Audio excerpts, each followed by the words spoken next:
Thank you all for being here today. Shayna from Race Talks, Donna Maxey, everyone that is here to support this press conference today. Thank you, Andrew of Fingers Crossed Interpreting, for making this accessible. And thank you all for joining us this morning. I'm gonna step back and allow. Thank you all for being here today. Shayna from Race Talks, Donna Maxey, everyone.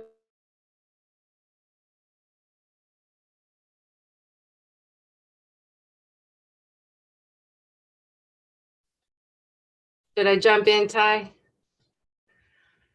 Good morning, everyone. My name is Shayna Pomerantz. I'm gonna set my timer because I'm a bit of a talker, and I was told I have 5 minutes. So I am the executive director of Race Talks, pronouns she, her. I was invited here this morning by Teresa Rayford of Don't Shoot PDX. And when a Black woman asked me to show up as a Black woman, I show up in support. So I understand that the original call for today had a particular message, but I'm here specifically to denounce white supremacy and the violence that's been occurring specifically towards Black people in Portland and Oregon, and also highlight the work that many of us in community are doing. So for those of you who don't know me, I'm Donna Maxey's daughter. She is here this morning, and I come into this work generationally. My family, Charles and Johnny Maxey, left East Texas in the early 40s, fleeing Jim Crow, only to find themselves in Oregon, a place so racist that Jim Crow wasn't even invited. And we are still dealing with the impact and the effects of white supremacy today. So Race Talks occupies a very specific lane of overcoming racist work, and excuse me, I should say racism in the anti-racism work that we do. We specifically convene conversations in community, and we help people become comfortable with the discomfort of talking about race and racism through historical and contemporary issues. We have a white supremacy problem here in Oregon. It is not new. It has become inflamed over the past few years. And all of us have a responsibility and a role to get involved. I was shocked when I heard what happened in Normandale. What I heard occurred, I didn't even know. I just received a text from a community member who engages in protest work and says, hey, this is a safety check. Are you okay? I've been protesting since I was in the single digits, and I understand that there is the risk of harm or death when you show up to protest. The reality is Black people get up every day and face the harm, the risk of harm or death. And we don't choose violence. We don't wake up choosing violence. And so, but yet we have to respond to it every day. And so it is exhausting work. And there are many people who we are aligned with who are doing this every day, and we support them, we applaud them, and we make space for them at Race Talks in the work that we do.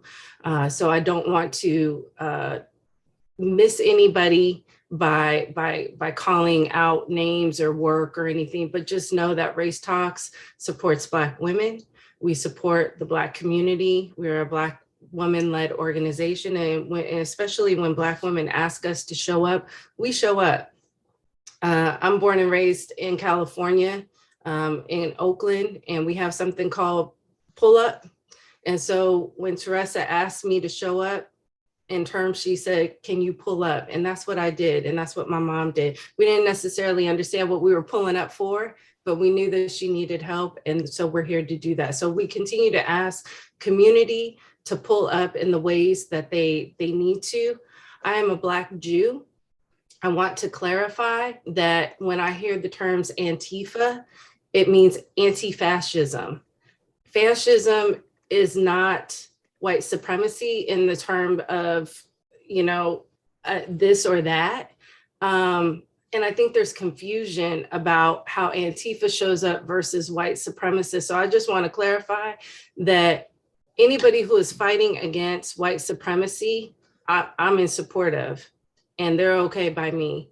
I think there's a lot of misinformation out here, disinformation. I had to Google that term because I didn't know it. And so I want to be clear that is it possible that well-meaning anti-racist white folks can show up and still exhibit racist behaviors? Absolutely. And so with our work, we try to help white folks better understand when they are doing it so they can correct that, so it doesn't become emotional labor for Black and brown folks out here just trying to stay alive and live our best lives. I also want to highlight that everyone who does this work, this anti-racism, abolition, justice work, does it through the lens of trying to increase our joy. Black joy is significant. I just heard today before the conference that Biden has nominated a Black Supreme Court justice, a Black woman. That is Black joy we're celebrating. So I understand that there are many things that are trying to tear us down every day, but we continue to celebrate these small moments of Black joy and brown joy and all the joy that we can. So I thank Teresa for giving me an opportunity to be here today. And I want to turn it over to her daughter. This is generational work. This is mother-daughter work. And so I want to turn it over to Ty Carpenter. Thank you.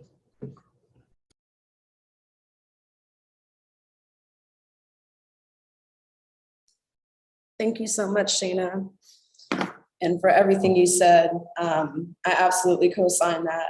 And it's been just a very hard week. I happened to celebrate a birthday this week, and it was not even, it wasn't even a blimp in my schedule, because the pain and the hurt that's been happening in our community for far too long, there's no time in between for us to recoup or to even grasp the tragedies that the people that we lose every day.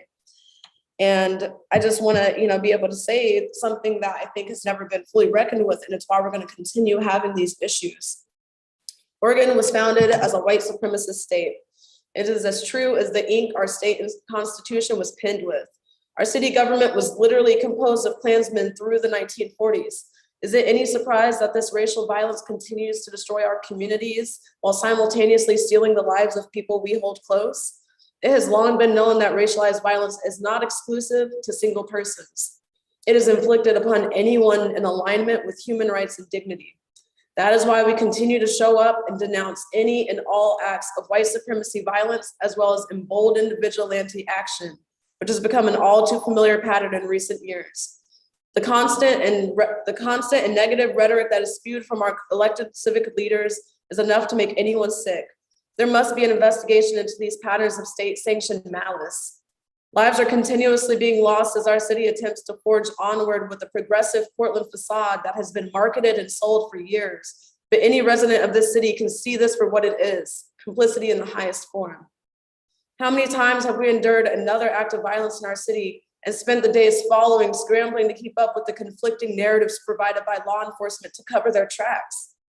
All of the elected officials, including Ted Wheeler and our other commissioners, have co-signed multiple dangerous and incorrect narratives in order to avoid direct accountability in an attempt to decimate the communities they have deemed disposable. This has to end. Thank you.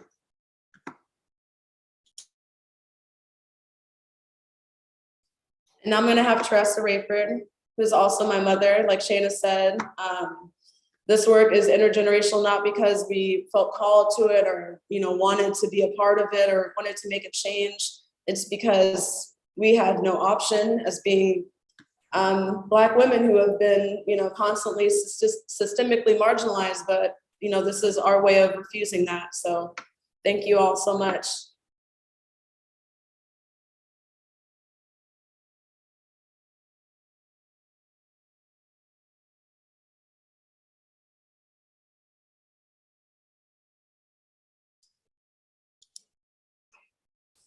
So I just want to thank everybody who's spoken so far, and Ty summed up a lot of my feelings.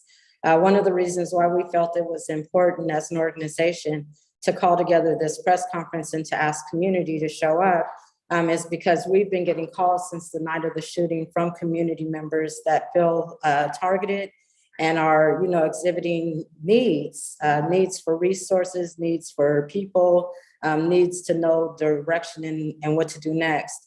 And so we wanted to use this platform to once again make available a link that we made available last year in April when our mayor advised people to look out for people wearing Black, and the same link that we used in August when those kinds of language was used again against people. We wanted to make sure that people know that there are resources and there are support systems in place to help them if they're being targeted by anyone that would cause them harm, or if they identify different information or vandalism or anything that would cause anybody a need to feel defenseless. We are winning this. I think that one of the reasons that people in Portland still care about Black lives is because we're committed to informing one another and educating our children about the violence that is out here in the world and the systemic violence that's tied and interchangeable through policy. When situations like this happen and people are targeted, like the members of the JFPK, when they're targeted and when people lose their lives, that affects all of us as a community, because even if we're not there that evening, that pain and the suffering that people are feeling and the trauma that they're feeling, we are sharing in that because we know that it's so close to the movement work that we do. And so again, we want to make sure that people know that there are resources to help them if they need legal support, if they need mental health support, if they need any support with moving from one place to another place because of safety issues. A lot of the inbox messages that we've gotten are connected to retaliation. And so again, we would ask our state leaders and lawmakers to speak up and to denounce the rhetoric that has caused this type of retaliation, because as Shana had said earlier, this isn't the first time that that type of rhetoric has been used and has retaliated and created violence in our communities. And I don't think that it'll be the last time, but we do need to let people know that there's somewhere that they can go. A lot of people have seen an uprising in racist hate rhetoric on walls and at bus stops. What I would recommend is to take pictures of that stuff and send it to the Southern Poverty Law Center. I know in Portland, we like to paint things away, but it makes it hard for people to be able to identify areas where there might be a safety risk. And so I think that it's very important to connect with the hate watch groups and to make sure that you're networking and communicating within your community to keep each other safe and aware. Anything that people have ideas on in order to make community safety something that we can all engineer and move forward with, please contact us, because we want to be a resource to community. And again, as an organization, we just want to thank everybody who continues to be on the front line showing up for Black lives. We know the retaliation happens. We are, archivists and historians, like Donna and like Shana have both said, this is an intergenerational fight. I remember when I was 11 years old and the Portland police threw the dead possums on the steps of my grandmother's restaurant. That has never gone away from me. It's always been a challenge to understand what that public service or that public safety means to me when those type of people in that type of power can do things like that, that creates violence towards us. So we just have to be mindful that it takes our engagement in these practices of civic participation in order to make it better. And so we hope that these type of things that happen, the murder, the mass shooting that happened here in Portland, and we need to call it what it is. It was not an unfortunate situation. It was a mass shooting by someone that had terroristic means. And we need to be able to show up for victims in a way that centers them and enhances the need to show up for Black lives. So thank you so much for being here. And I'll leave it to Donna. Thank you, Donna, for being here. Good morning, and top of the morning to you. I'm having a drink here. My name's Donna Maxey. I am the founder, executive director emeritus of Race Talks. And I had a drink because one of the things that one of our ground rules at Race Talks is that we have food and drink when we have difficult discussions. It helps people to relax. It helps people to have a good attitude. And besides, when you become contentious over food, you get indigestion. So we want you to sit back, relax, and concentrate on what we're saying when we have these discussions. one of the things that I shared earlier is that Black women have been trying to clean up the mess that's been in this country since we set foot on the shores. We didn't ask to come here. We didn't make the mess, but we've been held responsible to clean it up, literally and figuratively. So we're hoping that you understand what our position is. The whole movement of Black Lives Matter was started by Black women, but it wasn't started for the reason that we're saying that we're the only lives that matter, because we know we're not. We know that every life is precious. We agree to that, and we appreciate all of the people who are here to support us, who are a part of that. Oops, I got to start my timer. Sorry about that. And I'm a talker, so I want to see if I can keep this to my time. There are so many people out here who are fearful, and there are basically only two emotions in the world, according to Dr. Holmes. There are two basic emotions, love and fear.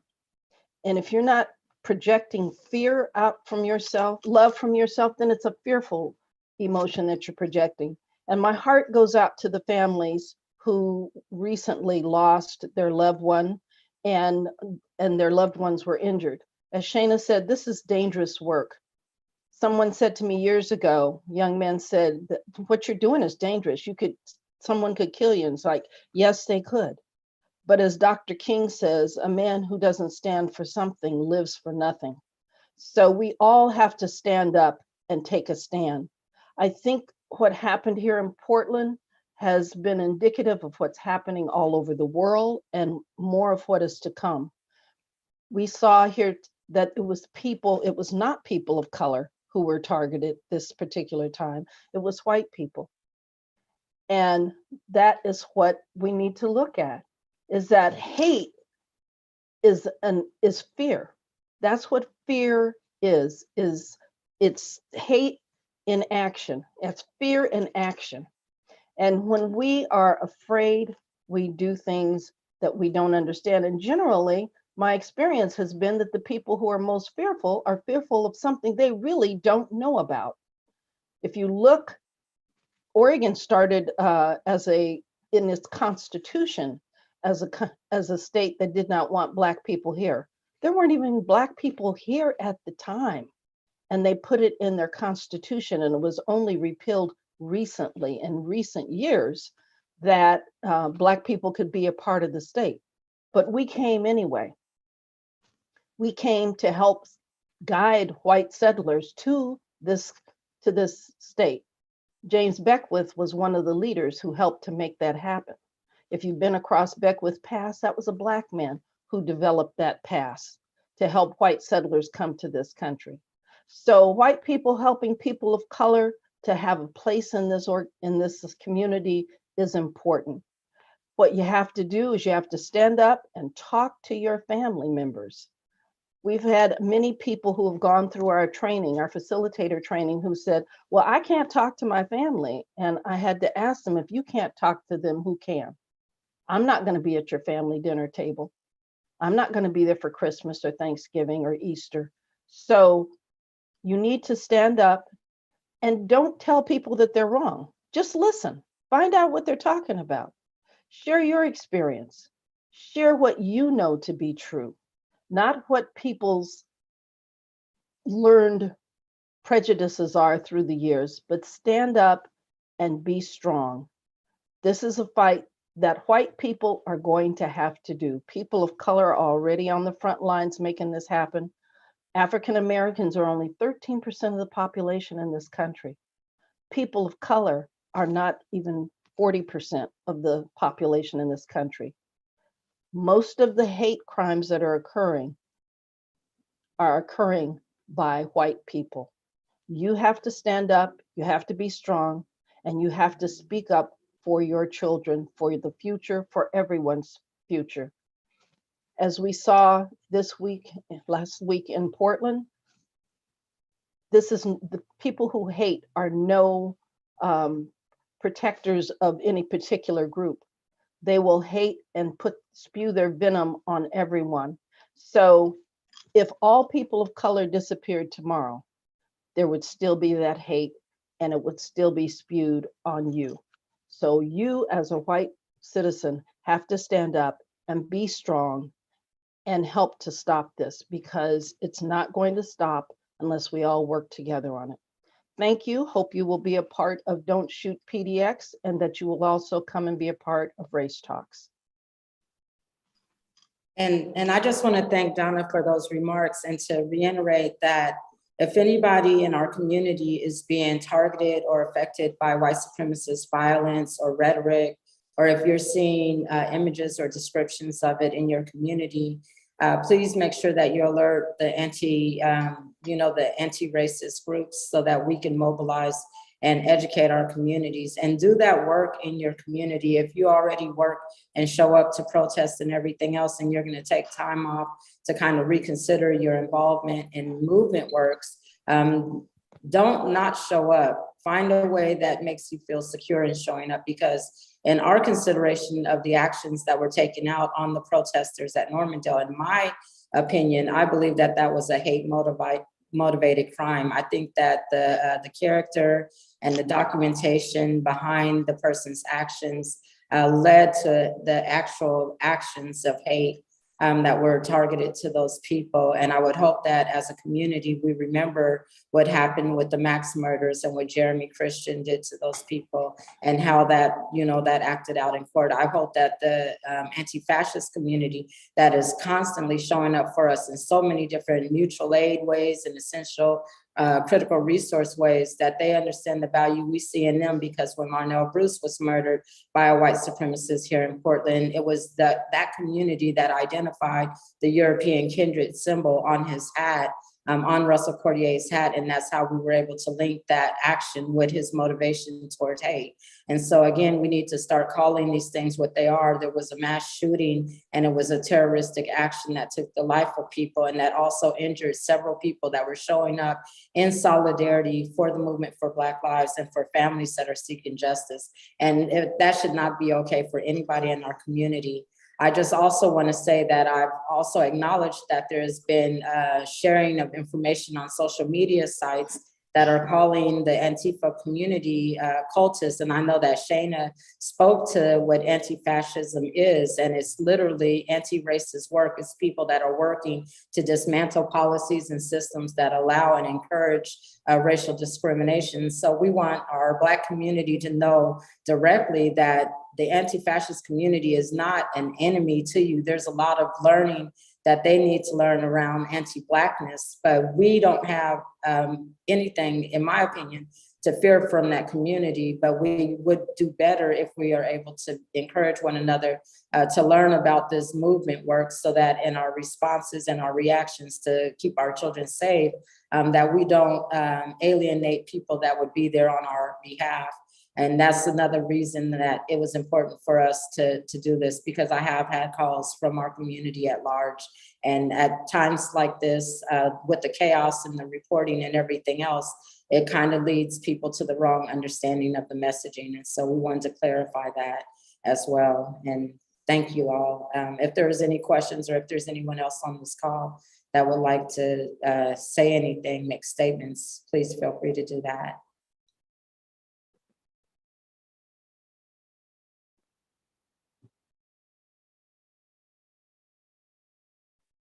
Go ahead, Sandy.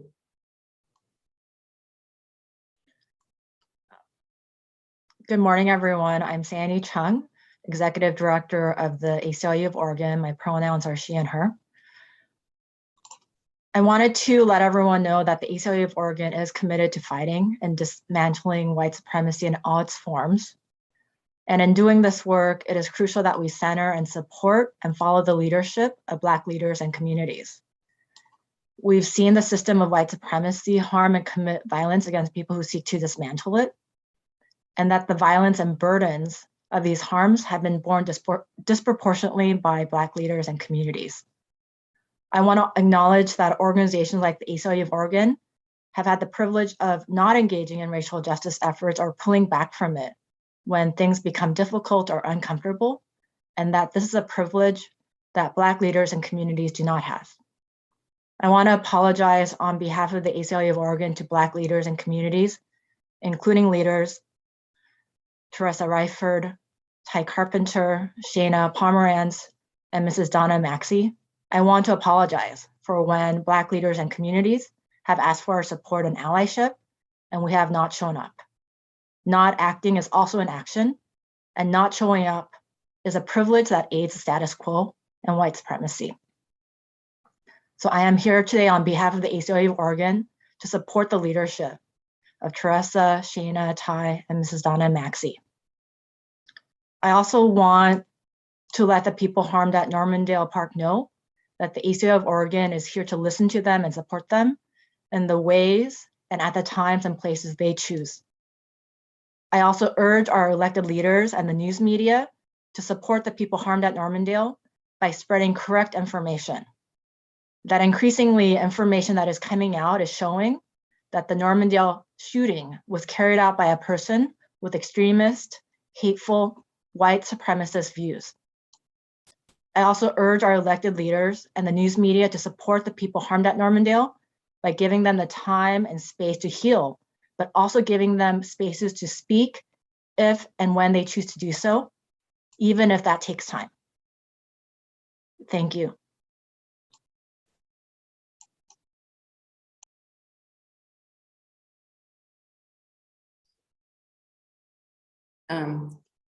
And I wanted to reiterate that we do support the leadership of Letha Winston, the mother of Patrick Kimmons, who was organizing this protest in solidarity with other families like hers who have lost their children to police violence. It's very important that we don't allow the rhetoric on social media platforms or things that are coming from right-wing media to discourage us from showing up for community members who have had losses in this movement. It's very important for us to keep them encouraged and to provide resources when available and to always lift them up and center them. And so I wanted to make a strong statement to that because as a community organizer that has stepped out of the way so that families can be centered in activism and in protest, and that giving me another way to work from behind the scenes, I know that it's important for that co-signing to actually take place and happen, because it's very easy to make Black women especially invisible. And so I just wanted to send love and support to Letha Winston and all the people that show up and support her and the victims of this tragedy. And just to make sure that we all understand that that centering is necessary and it should always be a part of our foundation as organizers.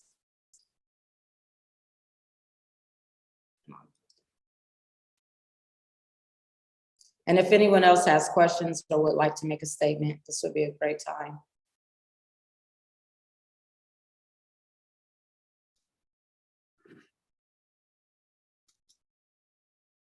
Teresa, do you mind if I go real quick? Go ahead. Hi, my name is Bhavin Singh. I'm the Executive Director of the Oregon Justice Resource Center. We're here in support of Don't Shoot Portland and Race Talks, and just wanted to be available to answer any questions that people may have. We're a civil rights organization that represents over 700 people a year that are going through the criminal legal system or who have been harmed by state actors. Our clients include people who have been victims of police violence, have had loved ones killed by police, have been victims of state violence in our jails and prisons. So our perspective is really focused and it derives from that experience of our client work.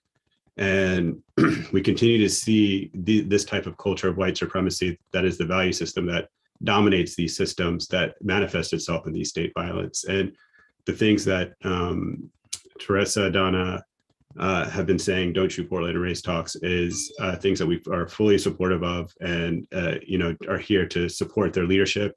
And also want to make clear that we're here to support individuals who are harmed by state actors or who have been harmed by state actors or victims of state violence. We also too want to acknowledge our sincere apology for not always showing up in the best ways for Black leaders or the communities. And we're learning as we go through this and are taking this moment now to be available and again support the community and other leaders as we can.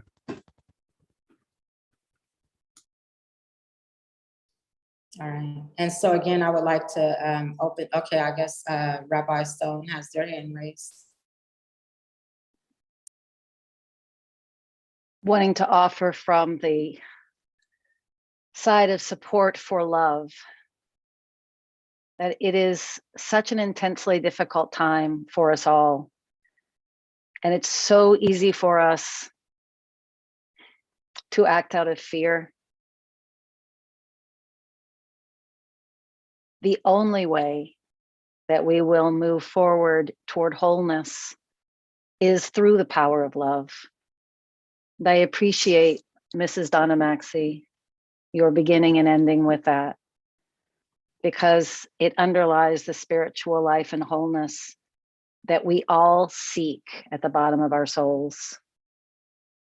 Hate and fear seem to be more dominant and they seem to be stronger. But what must guide us is the wisdom that love is stronger than hate. When we allow love to be love in the fullest sense of the word. As Dr. Martin Luther King Jr. famously said, hate cannot drive out hate. Only love can do that. We are so grateful for the leadership of the women who lead with love. We are all here to learn, and I pledge to always be here to support. Awesome. All right. So if there's any questions from the press, we wanted to open that up for anyone that is here that has spoke to be able to answer if they like. 2 participants raised their hands. Lindsay, can you unmute? Yes. Hey, thank you for taking my question. I know you've talked about a lot surrounding the Normandale shooting, but is there anything specifically you want to hear or see from police and city leadership moving forward from this? Anybody can answer that. I'd like to say that, you know, some of the volunteer work that I do in community currently has included, I co-chair currently the Citizens Review Committee and have been co-chair for the past year for the Police Equity Advisory Council for the Portland Police Bureau. And some of showing up in this space means urging law enforcement, urging Mayor Wheeler to call out white supremacy when they have knowledge and information that the violence is actually being enacted under the name of white supremacy. I've said this to Mayor Wheeler in meetings, open and closed meetings, urging him to be courageous, asking Chief Lavelle to specifically call out anti-Blackness when it's directed at him and others. I've asked him to do that privately and in open meetings. This is hard work. It takes a lot of courage. They specifically are not the problem. This is a systemic problem. It's not going to start with them. It's not going to end with them, but we all have to call out things when we have information. We have information that the person who showed up declared his intentions when he arrived at the park. So when we know that information, we can't make excuses for it. We need to be very explicit about that, because when Black folks show up, we are accused of being and doing things that there's never been any evidence of. And we are seeing that repeatedly in video footage and recordings all over the country. So when people do show us who they are, we need to acknowledge that. And we need our lawmakers, we need our media press to be courageous and say what it is. And just to piggyback off of what Shayna just said, I think that it's very important that we as a city, because this has happened so many times before and has resulted in retaliatory, responses from people in the community that want to show up in some type of vigilante mode, that we probably need to do an investigation in how we communicate information to the press, how these reports are provided, and what type of time there should be in between an incident happening and a report being provided to the press, because it's hard to reclaim your credibility as an organization or even as victims when there seems to be a bias in the reporting and in the way that the victims are portrayed and the way that the person oppressing those people or providing the violence is portrayed. We've seen it too many times to not think that it's important for us to make it a standard to be on the right page before we disseminate information. And that's how I feel about it. Megan Allison from KATU had a question. Yes, hi there. I'm not sure if this would be the best question for you or OJRC or whoever wants to jump in on this, but we're seeing a lot of people on social media urging witnesses not to share information regarding this incident. Do you think it's possible to get clarity and justice if witnesses don't cooperate in an investigation? In my opinion, I think that it's important for witnesses to get their own legal support and to provide any details to the people that they have on their side that are going to provide a resource of legal advocacy for them. I don't think that they should have to discuss their trauma with the press at the time that that trauma is happening. I don't think that it should be shared on social media when there's still a lot of shock and, a lot of rawness to it, because a lot of the people that have undermined their values as humans are also benefiting from the chaos and the trauma that is being shared. So I think it's always important to document the circumstances that you find yourself in and to seek legal support to advocate for yourself and the people that you might be a witness to that situation, because that firsthand information does help your comrades and the people that show up for you. But I don't think that it's important to speak to the press or anyone else that is not a legal advocate, including myself. I echo what Teresa said. I think we would just follow up and say that I think the more important question to ask is why the conditions have been created where individuals aren't wanting to speak with the law enforcement about this. And I think it's important for the city and city leadership to really reflect on the false demonization of protester, Black Lives Matter movement individuals, communities of color, over the years, and how those ideas have sort of led to these conditions and how their failure to protect these communities over the years has also led to these conditions. So I think the more important question to ask is, why do these conditions exist, as opposed to shouldn't these people be talking, or how does this aid the investigation? And once we can start asking those questions, we may be able then to get to some better structures or better answers as to where we can create an environment where people are more willing to speak out and engage. But I would also echo Teresa's comments about individuals who do need legal support or want legal support and assistance in engaging with law enforcement in the district attorney's office. That's something that our staff attorneys have done previously, and we're happy to facilitate those types of communications or dialogues with law enforcement and district attorneys.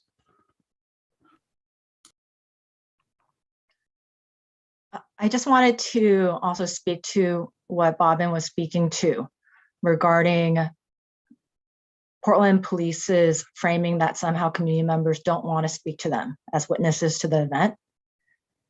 When you look at some of the initial press releases released by Portland Police, it has disinformation, false information in it that portrays what happened on Saturday in a way that didn't occur. And in which it also seems to blame community members for not coming forward.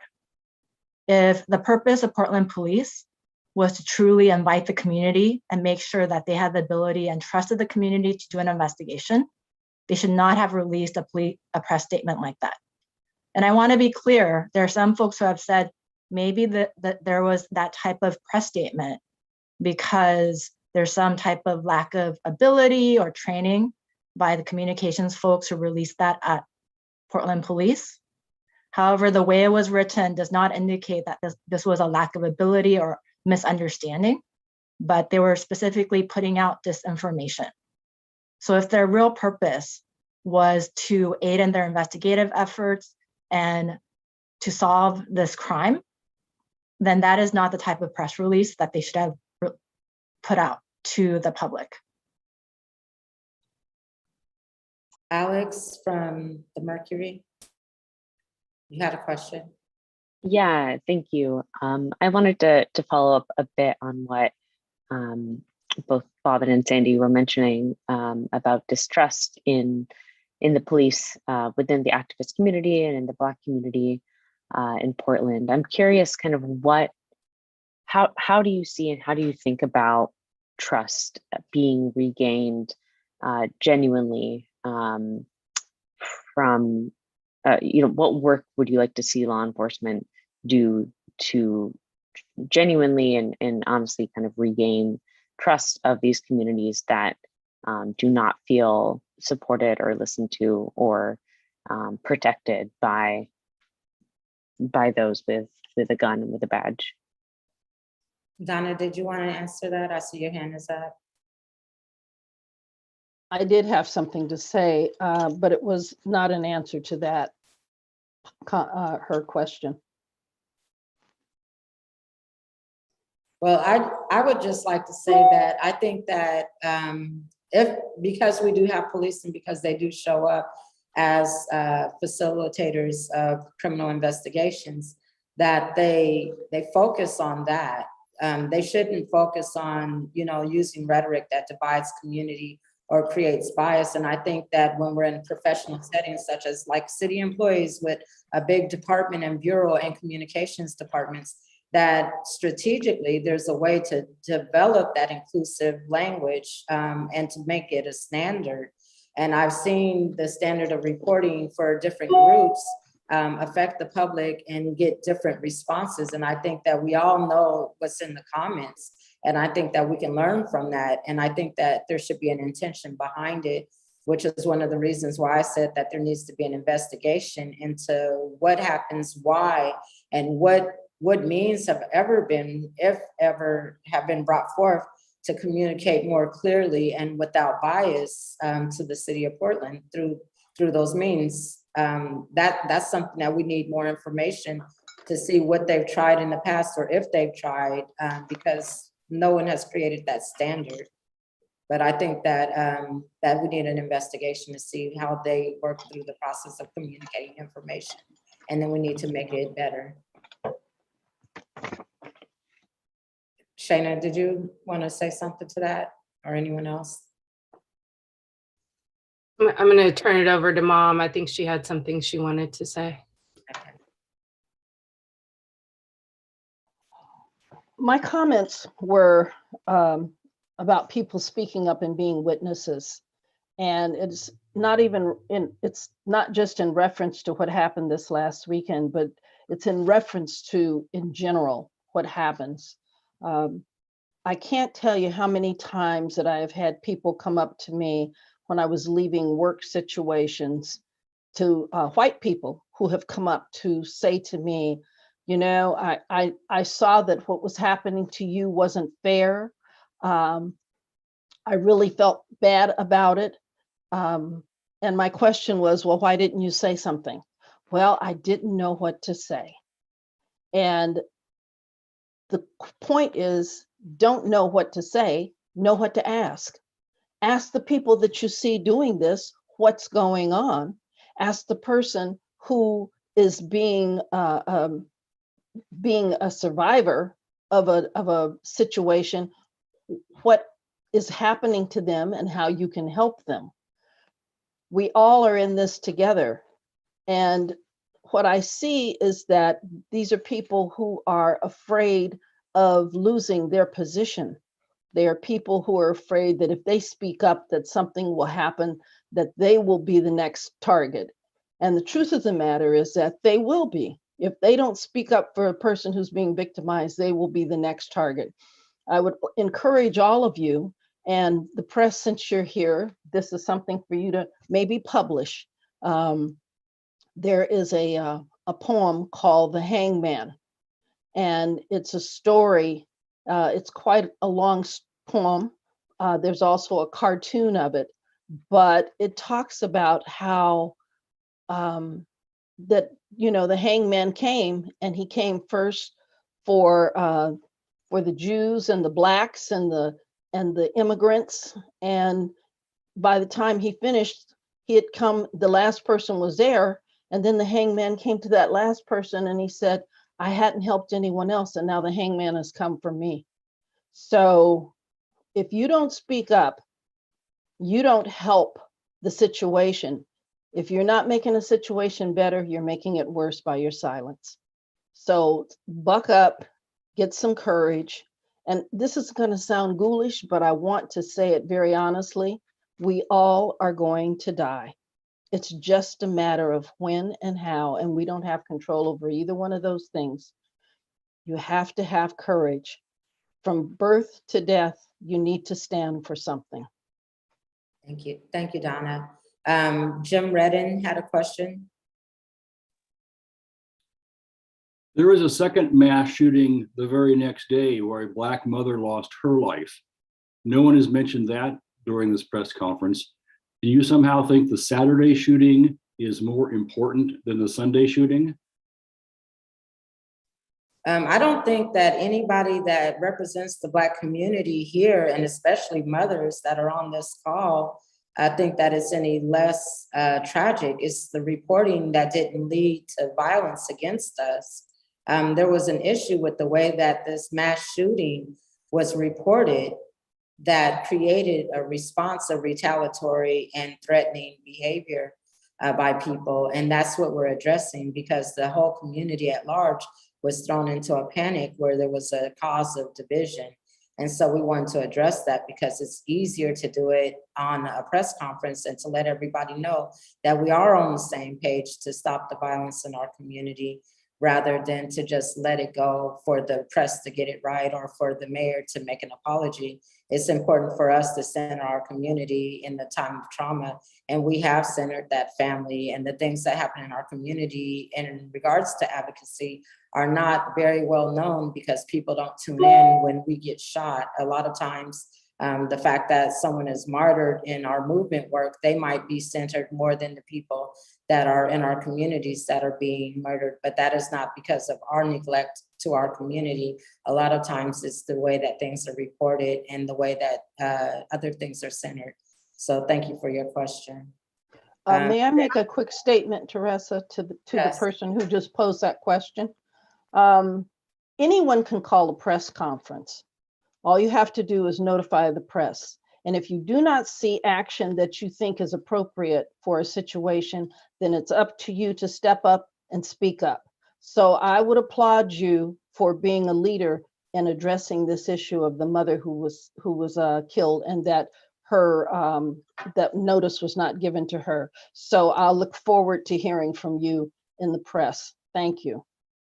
I'd also like to say that, you know, part of the challenge I think that we as Black folks in community deal with is that, first of all, I was not aware that there was a mother shot and killed the day after. And that's just the reality of the violence that we are bombarded with. It's a tragedy. And so to suggest that somehow one act of violence is more important or significant than the other, we're not gonna, that's an offensive question. Life, death, these things matter. And so I really hope that we stop asking those types of questions. You know, the reality is that Black folks specifically in this country, we have been inundated with day in and day out violence every day. You know, since 2020 in this pandemic, we have lost people in our immediate families.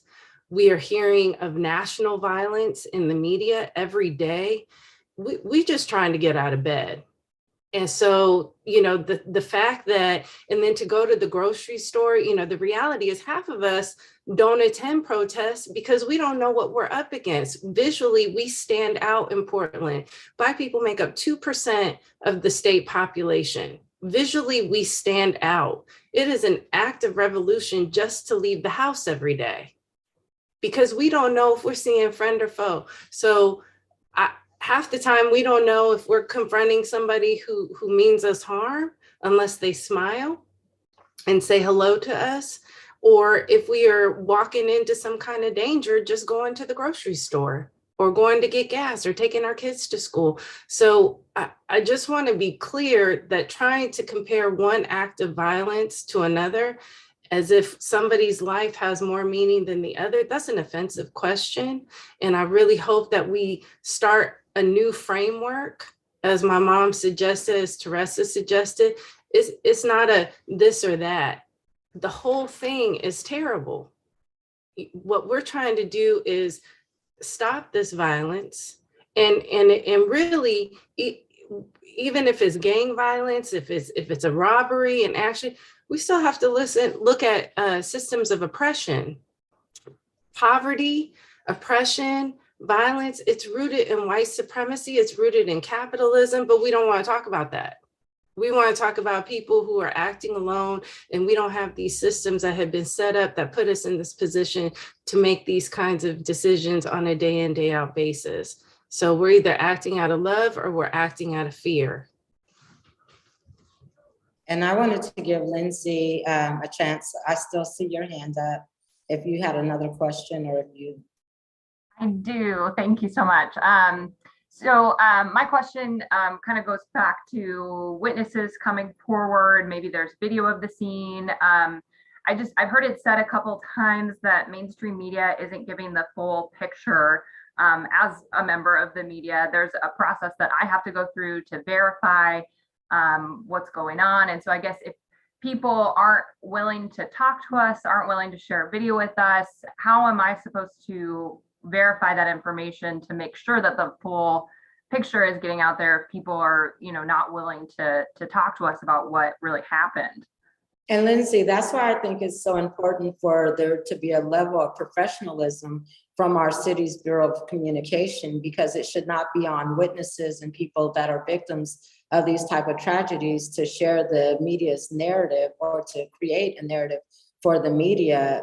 The most important thing is to get that information to their legal advisors so that they can use it to provide some type of information to get them justice or access to justice, so that that investigation can be thorough and fair and not played out in the production of social involvement through media and social media. I think, again, it helps keep people safe also when they don't share those type of streams or those type of thoughts with the general public, and especially the media.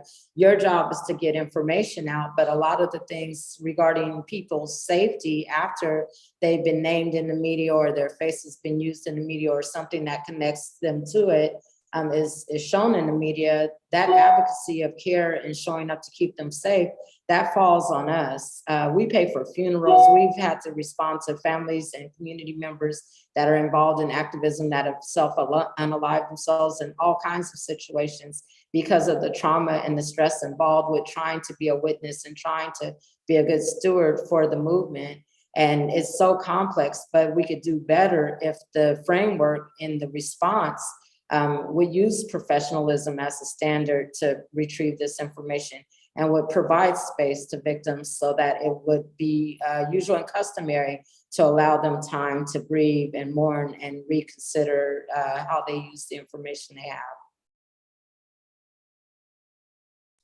have. Teresa, is it okay if I just want to echo what Teresa is saying. Like, I think, it shouldn't be the community's burden to put out factually correct information about what happened. And the city leadership, the Bureau itself, should be putting out factually correct information and not put it on the community to actually correct that information. I think that is, something that Sandy has mentioned and others have mentioned as well. And I think that's the incredibly insidious thing that has been happening. And to the systems that the other speakers have been talking about, these just help sustain these systems of white supremacy that sort of just continue to harm communities. And, it's strange to me to think that the media would be publishing information that hasn't been vetted if they're just hearing one side of the story. that they are choosing, or you're choosing to put out those statements without actually vetting those statements or corroborating those statements, and just using police statements as this is what's happening, or presenting it that way. Going back to a question that Alex had asked about what the city can do, I think there were some answers around some of the actual sort of technical things that the city could do, or ways in which people could act on values. From our organizational standpoint, what I'll say is, I think first and foremost, to demonstrate something to the community and to the city is, we would say that Mayor Wheeler should resign and the leadership of Portland Police should be dismantled and replaced. There's nothing over the years that has suggested that they can confront this challenge or have the ability or the capacity to confront the challenges in front of them. And along the way, we continue to see violence against people in the community. And it's a failure of leadership. And it's an impediment at this point in order to get to those sort of conditions or other types of practices that can actually help the community heal and restore itself. And that's, I'll say from the Oregon Justice Resource Center's perspective, that's what we feel needs to happen at this point. But I also want to again emphasize, like, this idea that the community bears the burden somehow to prove what's happening. That is a mandate that we take on as an organization, as an advocacy organization. That's a mandate like ACLU, Race Talks, and Don't Shoot do. We step into those positions to help correct these false narratives and stereotypes and this politics of fear that sort of perpetuate out in through the media. But I think, like, really just it's an unfortunate way to kind of think of the situation. If I could just quickly follow up to that, and I would say, if eyewitnesses will not talk to us, if people who are there won't share what's going on, sometimes all we do have is the statement from police, because nobody will talk to us who is actually there. And I know as a reporter, I would love to bridge that gap between community and police. And if something different happened than what police are telling us, I would love to correct that. But sometimes it's hard when nobody who was actually there and witnessed it will speak out. And again, that's why that's why it's important for the professionalism and a standard be developed within the city, because it's important for them to protect the rights and the safety of the people that are victims of crime. I'll let Shana, I'm sorry for cutting you off. Thank you. No, Lindsay, I just want to say that,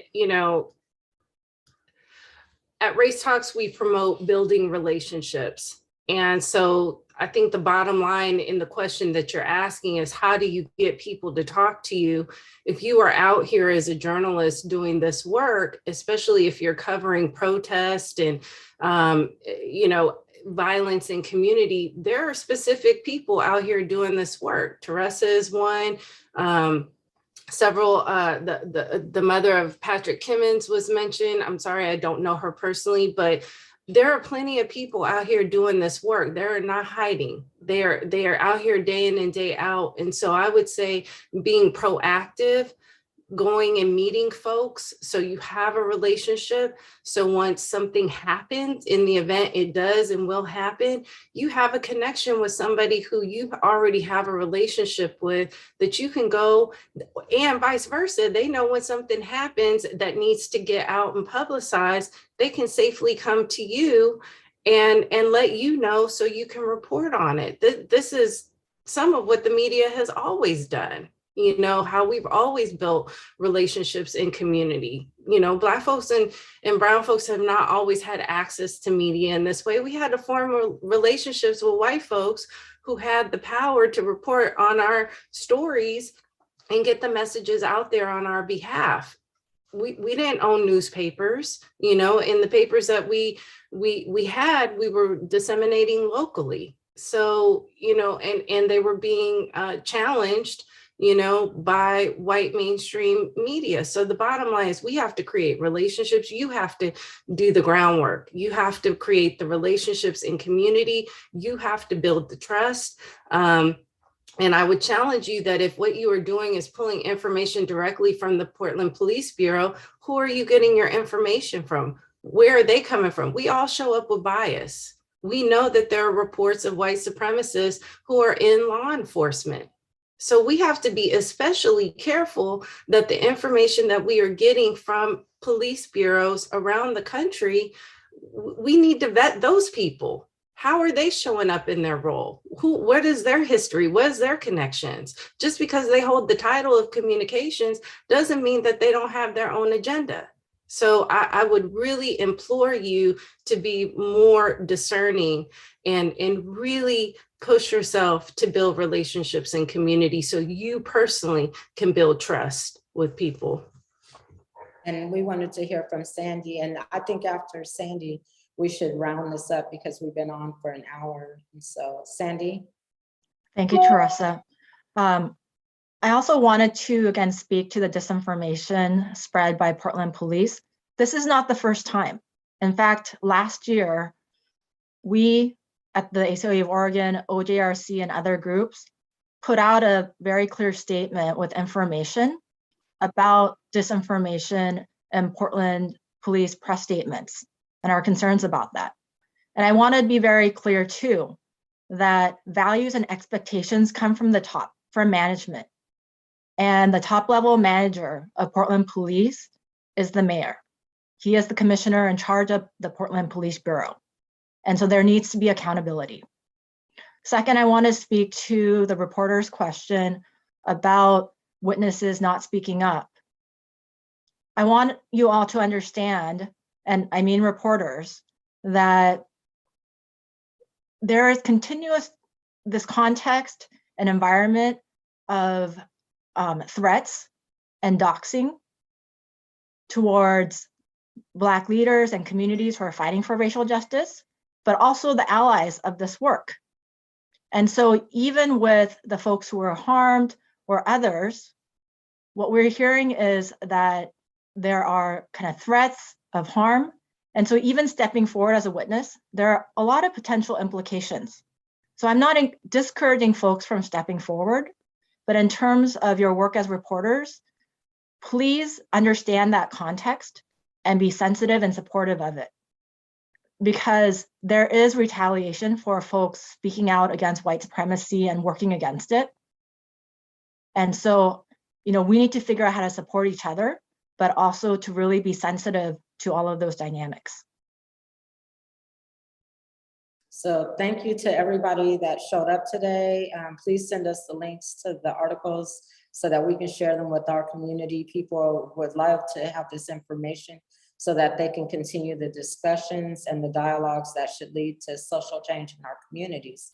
If there's anything else that you would need, please contact us as well through the news release. Thank you for tuning in. Bye-bye.